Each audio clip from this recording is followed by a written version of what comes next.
السلام عليكم ورحمة الله تعالى وبركاته. إخوتي أخواتي، نلتقي اليوم في فيديو جديد. سوف نتحدث في هذا الفيديو إن شاء الله عن ملف تأشيرة إسبانيا بالجزائر، لو دوسي دو فيزا إسباني أون ألجيري.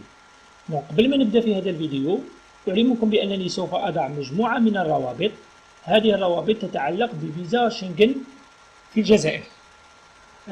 كما تلاحظون مثلا هذه هي لا فيديو، نتوما تهبطوا لتحت كما راكم تشوفوا.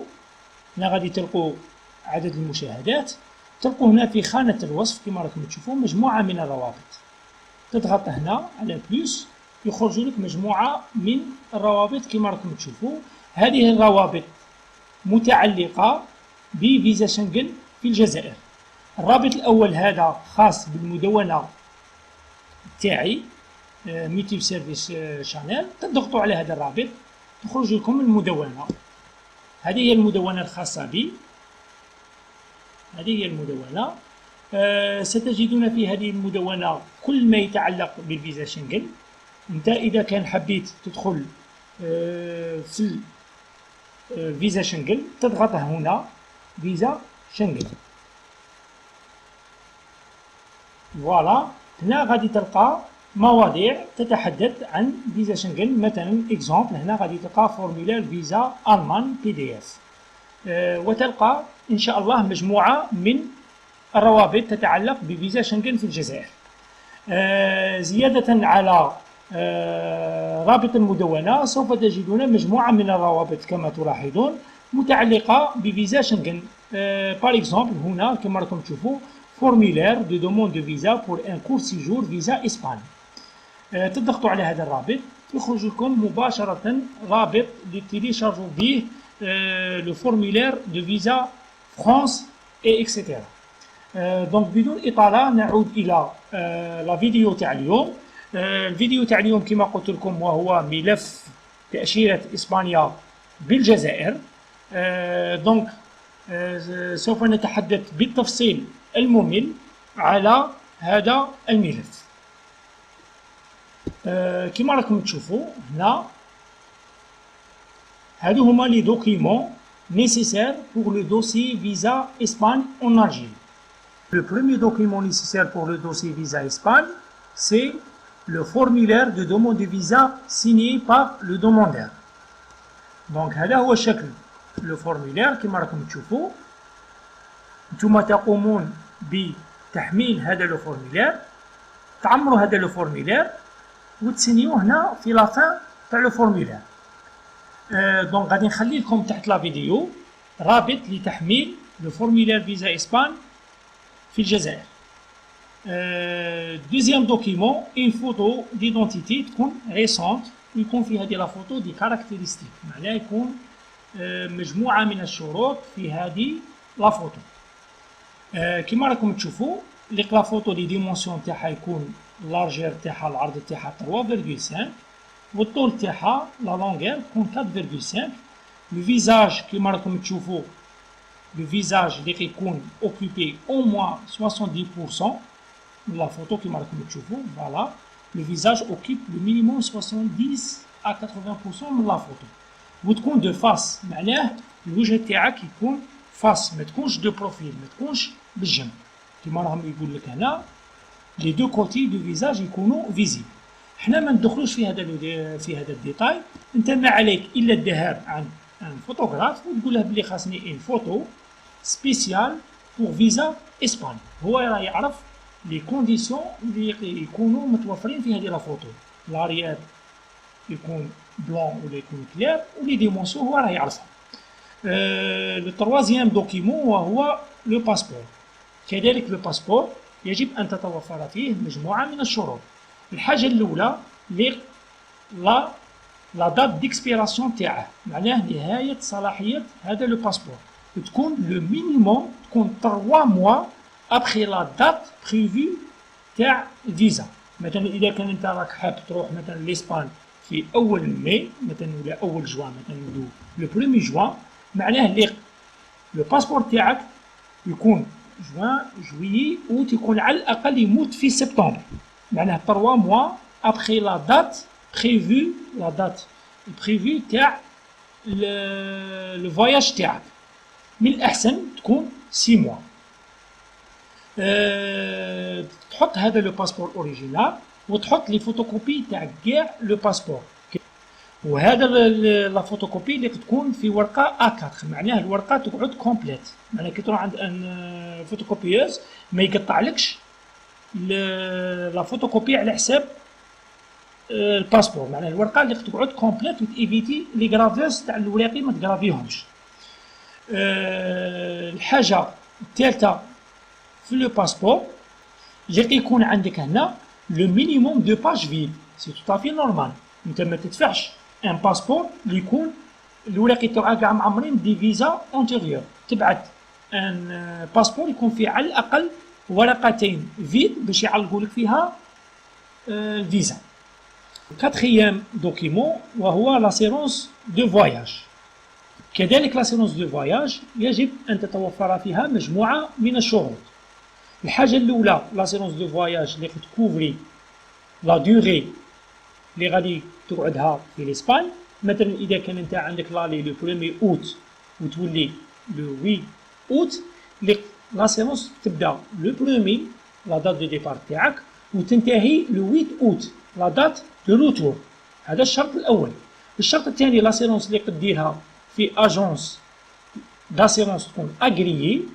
معناه ماشي اي اجونس تروح لها. كاين دي اجونس يخدموا سبيسيالمون مع لي كونسولا. كاين اللي يخدموا مع لي كونسولا دو فرانس، كاين اللي يخدموا مع لي كونسولا ديسباني. انت سقسي لي اسيرونس دو فواياج اللي يخدموا مع لي كونسولا ديسباني دير عندهم لاسيرونس دو فواياج. الحاجه الثالثه اللي هذه لاسيرونس تكوفري لو مينيموم كيما راكم تشوفوا هنا لو مينيموم 30000 اورو. انت ما كاش مشكله اذا كان روحت عند اسيرونس اللي موالف تخدم مع لو كونسولا ديسباني راهم يعرفوا الشروط وغادي يعطوك une assurance de voyage qui est conforme avec les conditions de visa d'Espagne. Le cinquième document وهي preuve de l'hébergement. معناه انت من راك رايح لإسبان وين راك رايح يكون عندك سوا ريزيرفاسيون دوتيل. ننصحكم باش ريزيرفاسيون دوتيل ديروها في اجونس توريستيك اجونس وهذه ريزيرفاسيون دوتيل تكون كونفيرمي. ما معنى ريزيرفاسيون دوتيل كونفيرمي؟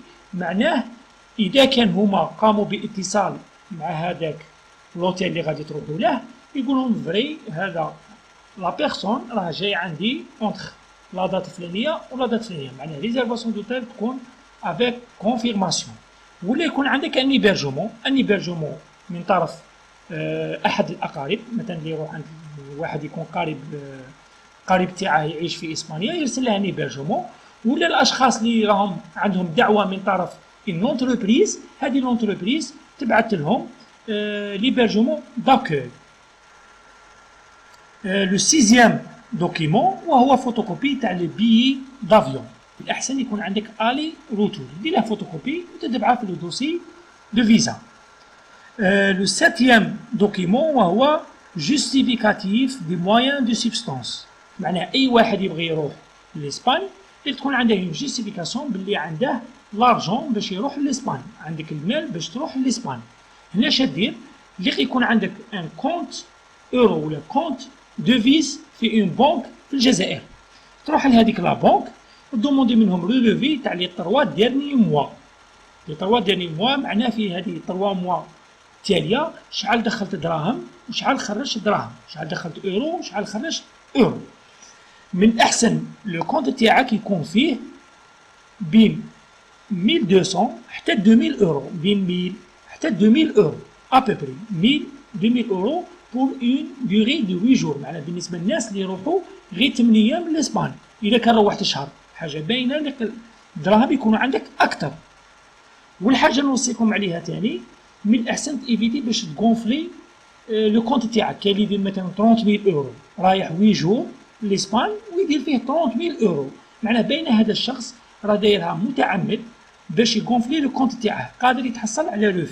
انت بور اون دوري دو 8 جور دير موان تاع 1000 حتى 2000 اورو. مثلا دير 1500 اورو. بالنسبه للاشخاص كما راكم تشوفوا اللي عندهم اون كارت دو كريدي مثلا عندهم ماستر كارت ولا فيزا كارت ينجموا وما عندهمش كونت كونت دو فيز، ينجموا يديروا ريلوفي تاع لا كارت دو كريدي تاعهم، مثلا ماستر كارت ولا فيزا كارت.